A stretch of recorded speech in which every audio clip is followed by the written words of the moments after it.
하나님의 말씀은 구약의 말씀 욥기 38장 1절에서 7절 그리고 34절에서 41절까지의 말씀입니다.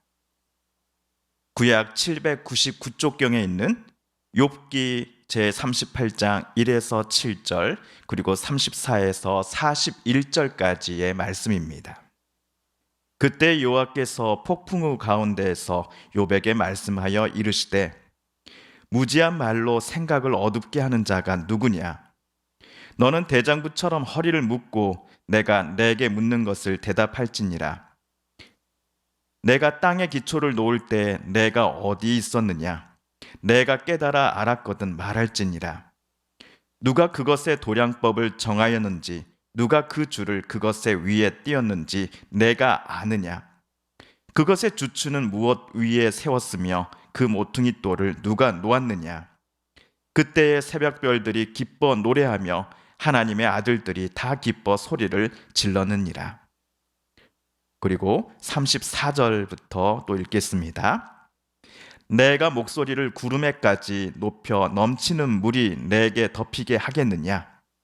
내가 번개를 보내어 가게 하되 번개가 내게 우리가 여기 있나이다 하게 하겠느냐? 가슴 속의 지혜는 누가 준 것이냐? 수탉에게 슬기를 준 자가 누구냐? 누가 지혜로 구름의 수를 세겠느냐? 누가 하늘의 물 주머니를 기울이겠느냐? 티끌이 덩어리를 이루며 흙덩이가 서로 붙게 하겠느냐? 내가 사자를 위하여 먹이를 사냥하겠느냐? 젊은 사자의 식욕을 채우겠느냐? 그것들이 굴에 엎드리며 숲에 앉아 숨어 기다리느니라. 까마귀 새끼가 하나님을 향하여 부르짖으며 먹을 것이 없어서 허우적거릴 때에 그것을 위하여 먹이를 마련하는 이가 누구냐? 아멘.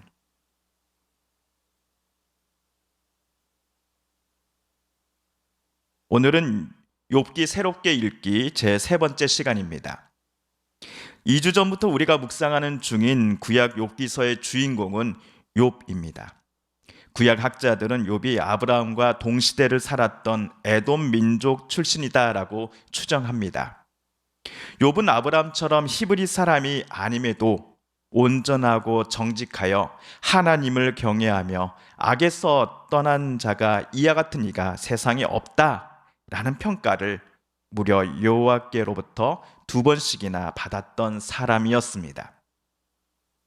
그런데 천상회의에서 사탄은 까닭없이 하나님을 경외한 사람은 아무도 없습니다 라고 운을 뗀 후 하나님께서 욥에게 주신 모든 소유물과 심지어 가족들을 데리고 가시면 반드시 욥은 주님을 향하여 욕하고 하나님을 배반할 것입니다 라고 하나님 앞에 사탄은 주장하였습니다.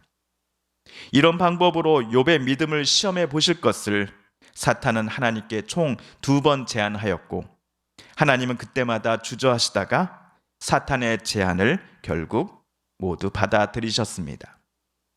하지만 하나님께서는 욥의 믿음이 변함이 없을 것이다 라는 확신을 갖고 계셨지요. 첫 번째 시험 때에는 욥의 가축들 모두가 불에 타거나 노략질 당하여 다 사라졌습니다. 그리고 욥의 사랑하는 10명의 자녀들 모두가 강풍이 불어와 집이 무너질 때에 압사당하고 말았습니다. 이때 욥의 반응이 1장 21절에 나옵니다. 이르되 내가 모태에서 알몸으로 나왔사온즉 또한 알몸이 그리로 돌아가올지라.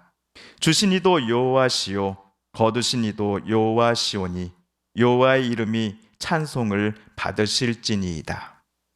욥에게 가장 소중한 자녀들을 주신 분도 주님, 오늘 그들을 먼저 데려가신 분도 주님이시니 나는 주님의 이름을 찬양할 뿐입니다 라고 욥은 읊조렸습니다. 하나님의 예상처럼 크나큰 슬픔의 파도가 욥을 덮쳤음에도 그는 범죄하지 않고 하나님을 향하여 원망하지 않았습니다.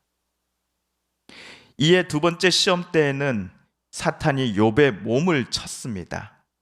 발바닥에서 정수리까지 욥의 온몸에 종기가 생겨났고 욥은 잿더미에 앉아 날카로운 질그릇을 깨서는 자기 몸을 긁기 시작하였습니다.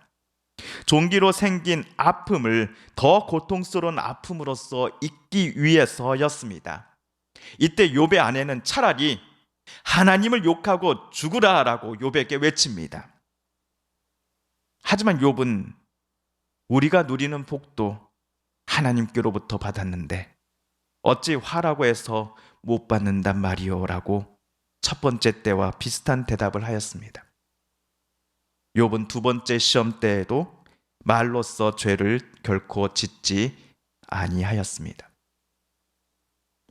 욥의 부인이 보기에 자기 남편은 자기 합리화에 철저히 빠져 있다라고 생각한 것 같습니다. 욥의 부인은 남편이 얼마나 신앙에 있어서 철저한 사람인지 누구보다도 잘 알고 있었습니다.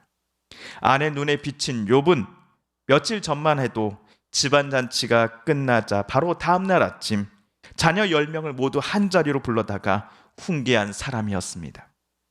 전날 밤 잔치에서 혹시라도 아들들이 죄를 범하여 마음으로 하나님을 욕되게 했을까 봐 염려한 나머지 자녀의 수대로 송아지를 잡아서 하나님께 번제를 올려드렸던 사람이 그들의 아버지요 남편인 욥이었습니다.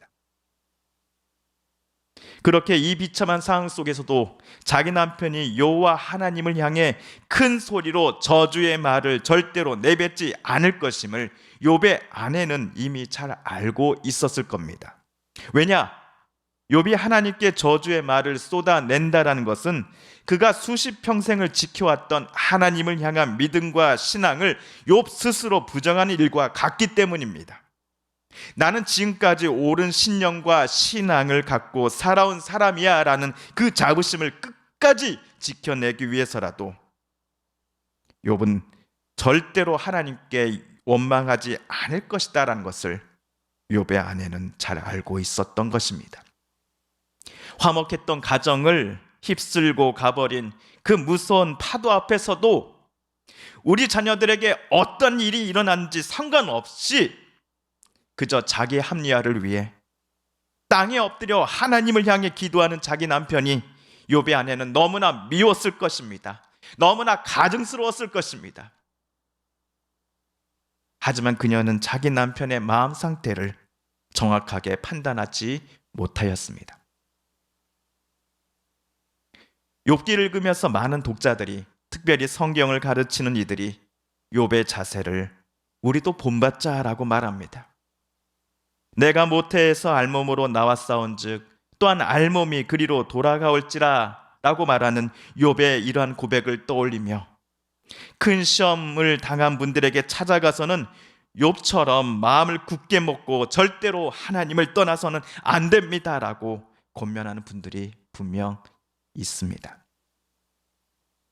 그런데 우리는 1장 21절 바로 앞에 있는 1장 20절을 외면할 때가 많습니다. 20절을 제가 다시 읽어보겠습니다. 욥이 일어나 겉옷을 찢고 머리털을 밀고 땅에 엎드려 예배하며 어느 누가 너무나 기쁜데 정말로 행복한데 자기 겉옷을 찢고 머리털을 미는 사람이 있을까요? 너무나 슬프고 마음이 찢어질 듯 매우 괴로웠기 때문이었겠지요. 신앙인으로서 차마 하나님을 향해 원망하지는 못하나 속에서는 터질 것 같은 그 울분과 슬픔을 가까스로 이를 악물고 참고 있는 욥의 천재 마음 상태를 많은 이들이 팔아보려고 하지 않습니다. 어쩌면 욥에게는 두 번째 시험이 첫 번째 시험보다는 더 마음이 편했을 것입니다. 물론 온몸에 난 종기로 인해 욥이 괴로웠던 것은 사실입니다. 그러나 눈에 넣어도 안 아플 자기 자녀들과 사별하는 고통에 비하면 온몸에 난 종기 때문에 생기는 고통은 욥에게는 아무것도 아니었을 것입니다. 부자 욥이 한순간에 모두 안개처럼 자신의 모든 재물들이 사라진 것도 자기 자녀들이 아비보다 먼저 세상을 떠나는 아픔과는 절대로 비교할 수 없는 것입니다. 그래서 욥은 자기 자녀들에게 일어난 끔찍한 사고를 유일한 생존자로부터 들었을 때 너무나 괴로워서 너무나 슬퍼서 자기 옷을 찢고 머리를 모두 밀고는 땅에 엎드렸던 것입니다. 1장 20절을 전체 다 읽지 않고 끝부분 예배하며 이 부분만을 바라본다면 욥은 고난 속에서도 끝까지 자기 신앙 지키며 예배드리며 살아왔다라는 교훈을 끝으로 저와 여러분도 욥기 묵상을 마칠 수밖에 없습니다. 비록 지금은 힘들지만 난 언제나 하나님을 찬양하며 욥처럼 하나님께 순종하며 살아야겠어라는 것이 욥기 묵상을 마칠 때 가지는 많은 이들의 기도 제목이었겠지요.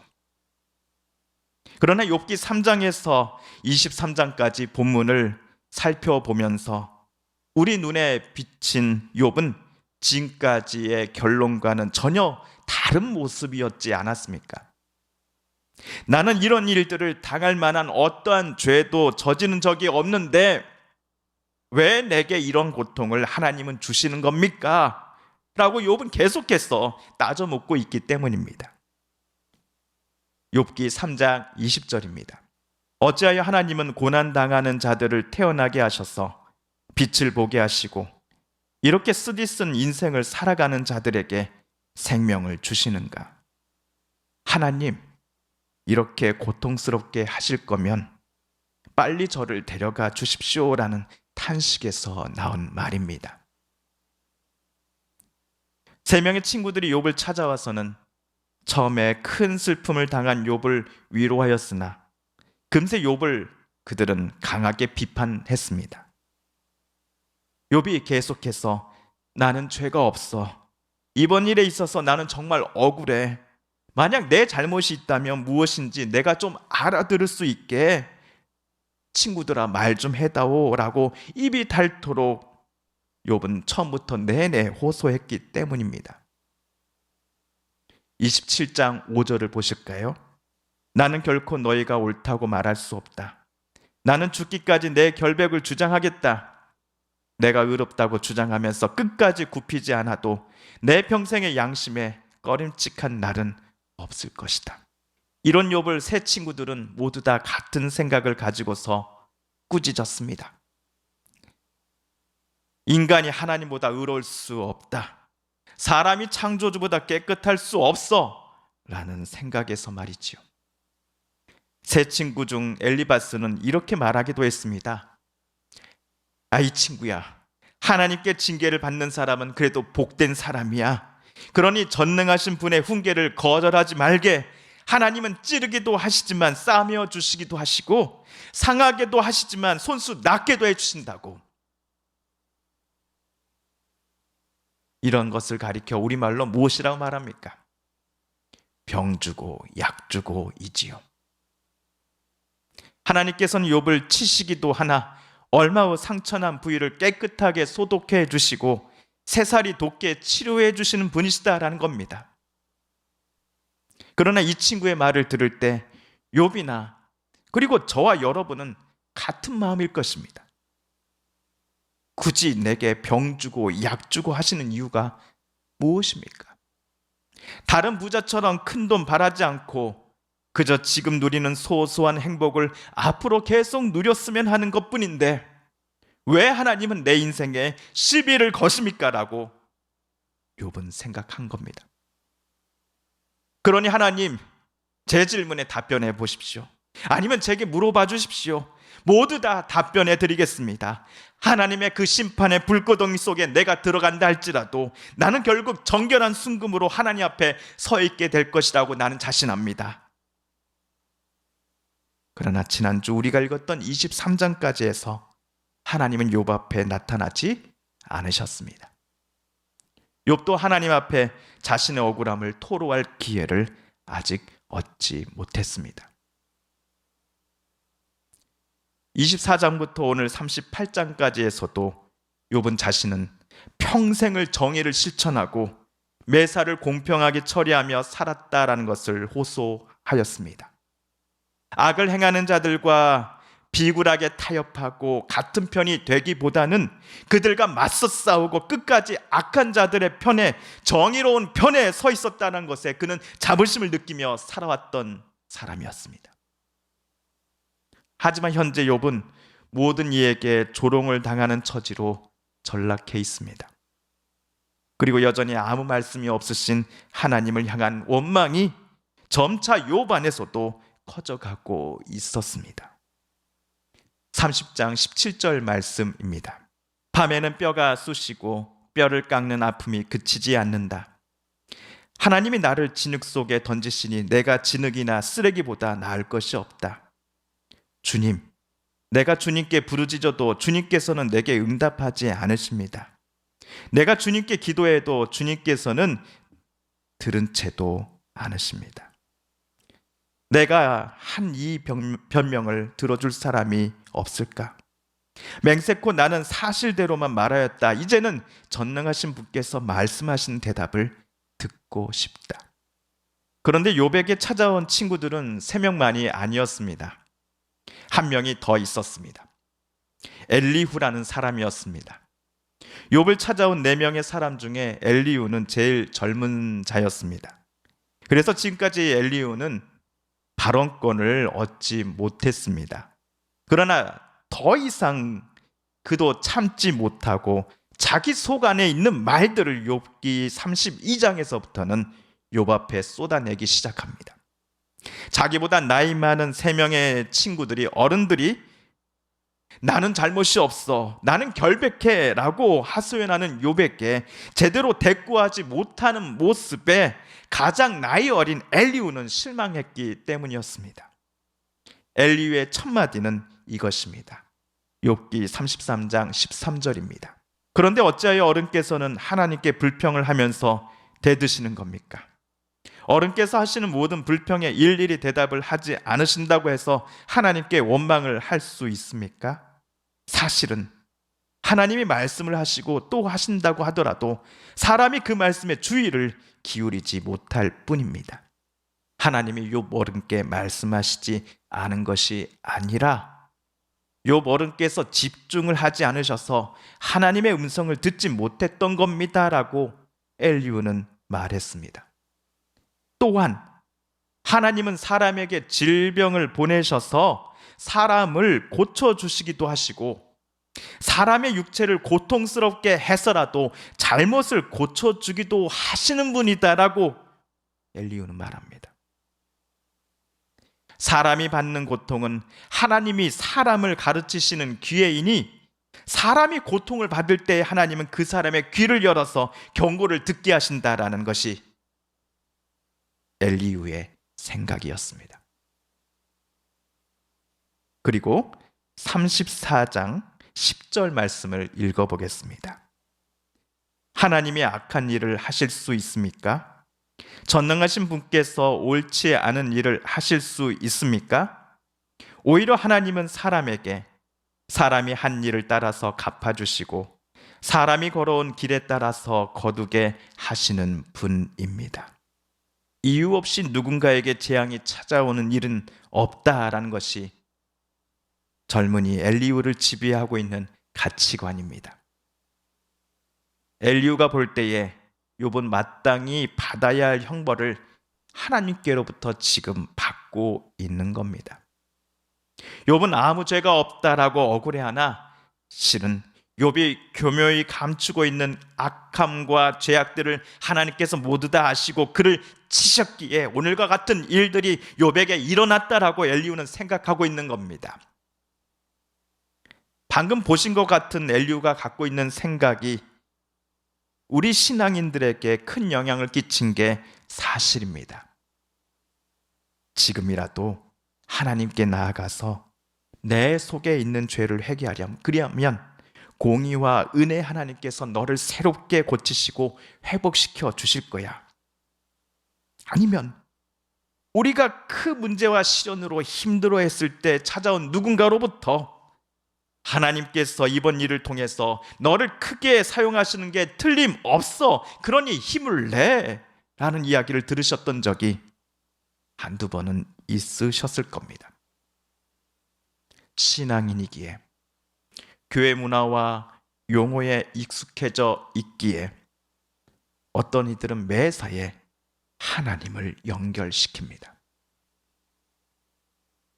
죄를 저질러서 하나님께 징계를 받은 욥 노아는 달리 우리들은 이렇게 아무 문제 없이 잘 살고 있어. 이것이야말로 하나님께서도 우리가 진실하고 거룩하게 잘 살고 있다라고 생각하신다는 증거가 아니고 무엇이겠어? 라는 마음이 그들의 마음속에 은근히 담겨져 있는 것이지요. 하지만 매사에 하나님의 뜻, 하나님의 계획을 언급하는 분들의 말씀이 저와 여러분에게 진정한 위로가 되지 못하는 이유는 그들이 내 고통을 정확히 모르고 이야기하기 때문입니다.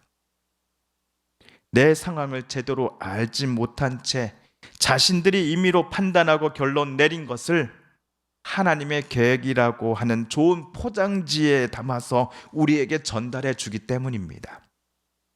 욥을 찾아온 3명의 친구에 이어 오늘 엘리후까지 총 4명이 욥 앞에서 말했던 것처럼 수많은 이들이 하나님의 이름이라는 포장지에 자신들의 말을 꺼내 놓습니다.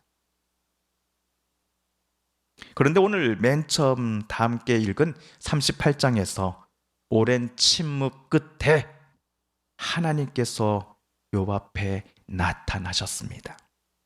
38장 2절 말씀을 다시 한번 읽어봅니다. 무지한 말로 생각을 어둡게 하는 자가 누구냐?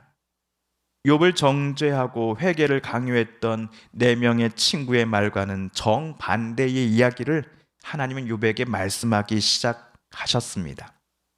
친구들이 한결같은 주장처럼 욥이 죄가 많음에도 자기는 억울하다고, 나는 죄가 없다고 하는 뻔뻔스러움을 하나님께서 호되게 나무라신 것이 절대로 아니었습니다. 욥이 의롭다라는 것을 누구보다도 하나님은 잘 알고 계시지 않습니까?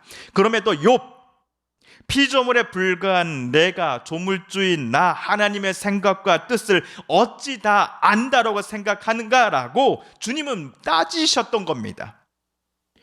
왜? 친구들과 논쟁하면서 욥은 하나님은 정의롭지 않다라고 생각했기 때문입니다.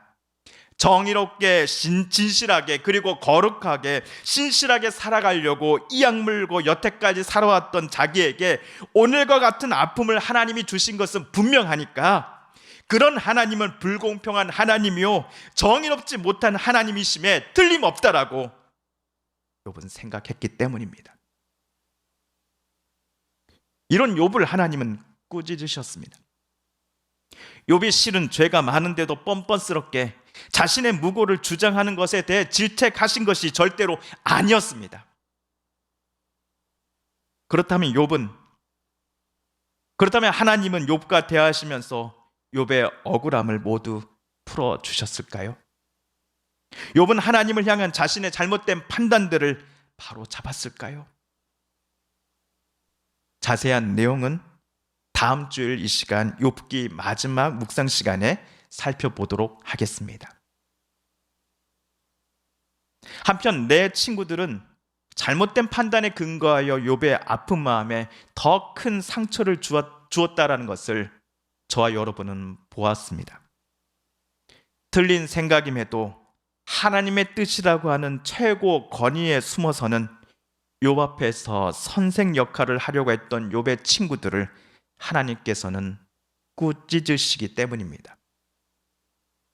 그건 내 생각이고 라고 하나님은 친구들에게도 말씀하셨기 때문입니다. 그러니 하나님의 뜻이 무엇일까를 애써 찾아보려고 하고 신학적 지식과 성경 구절에 근거한 위로와 권면의 말을 건네기보다는 차가운 그의 손을 꼭 한번 잡아주고 그의 눈물을 말없이 손수건으로 닦아주는 것이 큰 아픔을 당한 그에게는 제일 필요한 위로가 아닐까요? 갈라디아 교회에 바울은 편지를 써서 보낼 때 이렇게 말하였습니다. 갈라디아서 6장 2절 말씀입니다. 너희가 짐을 서로 지라. 그리하여 그리스도의 법을 성취하라. 물론 내가 100% 그 사람의 마음을 알 수는 없습니다. 왜요? 내가 그 사람이 아니기 때문입니다. 내가 그 사람의 인생을 살아본 게 아니기 때문입니다. 그럼에도 그 사람의 지금의 아픔의 무게를 잠시라도 함께 나누어서 짊어지고자 하는 것만큼 그에게는 가장 큰 위로는 어디에도 없을 것입니다. 사랑하는 성도 여러분, 우리도 그리스도의 법을 성취하십시다. 우리도 짐을 서로 함께 나누어 지십시다. 함께 기도하겠습니다.